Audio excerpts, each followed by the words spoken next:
How did this Quran teacher take up arms and fight a war against one of the most powerful empires in Europe at the time? This is the story of the late great Omar Al-Mukhtar. Welcome to the Eastern March. Born in 1858 in eastern Libya, which at the time was under the control of the Ottomans, his father has passed away when he was very young. However, the thing is, we don't really have any information on how his father died. We know Omar was relatively poor growing up. He was adopted by a sheikh. Again, little is known on his early life. His uncle, however, was an Islamic leader in the eastern part of Libya at the time. It's important to mention, as a youngster, Umar was surrounded by Islam from his uncle to his adopted father. As a youth, he attended the local mosque and then later studied in the Senegal University in Jarboub. Before we move further on, I'd like to explain who the Senegal were and what the state of affairs in Libya was at the time. Keep in mind, I will also be talking about the second Italo-Senussi war, since there was two wars that took place: the Italo-Turkish War, which the Senegal actually won. The Senegal were a 19th century Islamic reformist and Sufi movement founded by Muhammad ibn Ali as-Senussi. He emphasized strict adherence to the Quran and the Sunnah, which is the traditional form of following Islam. The Senegal played a significant role in resisting European colonialism in North Africa, particularly in Libya. Their leader Idris as-Senussi became the king of Libya in 1951 until a coup happened in 1969. However, from 1912 to 1922, Libya was in a state of constant chaos. The Italians had taken control after the Italo-Turkish War, but their grip was very shaky, mainly strong in coastal cities like Tripoli and Benghazi in the eastern region of Libya. The Senegal movement, or the Senegal order, was deeply rooted in local tribes. They led fierce resistance against the Italian forces, eventually pushing them to the coast by employing guerrilla tactics. World War I also added to the chaos. The Senegals aligned with the Ottoman Empire and the Central Powers, launching raids against the British in Egypt and battling Italian troops in Libya.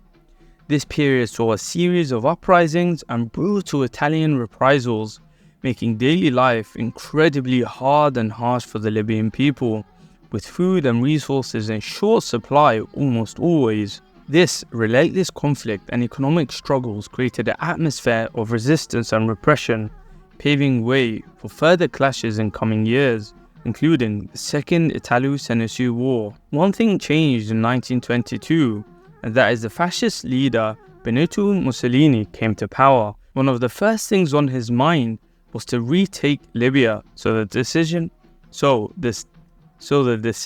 was made. The stage is now set for the Second Italo-Senussi War. The war lasted from 1923 to 1932. It was a deeply profound conflict between Italian colonial forces and the Senegal resistance fighters in the harsh terrains of Libya. This conflict erupted as Italy sought to cement its control over Libya following the unstable occupation that began after the Italo-Turkish War. To enforce their rule, the Italians mobilized a massive military effort, deploying over 100,000 troops, supported by aircraft, artillery and mechanized units. They faced a resilient force of about 10,000 to 20,000 fighters, led by the Muslim guerrilla leader Omar Al-Mukhtar. The Senegal order or movement leveraged their deep understanding of the local geography and their strong tribal alliances to engage in effective guerrilla warfare against the better equipped Italian forces. In 1927, the Battle of Raiba resulted in heavy Italian casualties. This showed the Senegals' hit-and-run tactics and how they would anticipate Italian ambushes and set up their own ambushes, trapping the Italians. Another critical engagement occurred in 1928 at al-Fuqana, when the Senegals cut off Italian supply lines, demonstrating the ability to strike swiftly and retreat into the desert safety. Between 1928 and 1929, the Italians responded with a series of coordinated counter-offensives that targeted Senegal strongholds, utilizing a combination of ground troops and aerial bombardment. An aspect of the Italian military strategy was the construction of the 270-kilometer-long barbed wire fence from the coastal town of Bardia to the oasis of Jarboub. This formidable barrier was designed to isolate the resistance fighters by severing their supply routes from Egypt and Sudan, However, this conflict reached a massive turning point in 1931 when Omar Al-Mukhtar was captured near Sultana and executed shortly after, delivering a crippling blow to the Senussi resistance. The Italian approach to quelling the resistance was marked by severe punishment to civilians.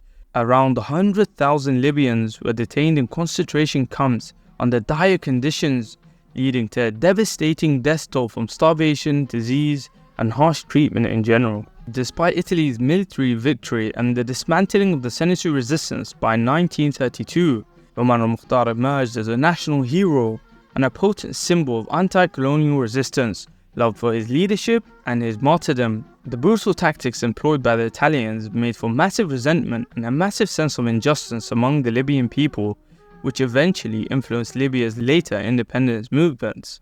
Till this day, Muslims and Libyans alike love Omar Al-Mukhtar. Remember him as a legend. I hope you guys enjoyed this video. Make sure to like, comment and subscribe.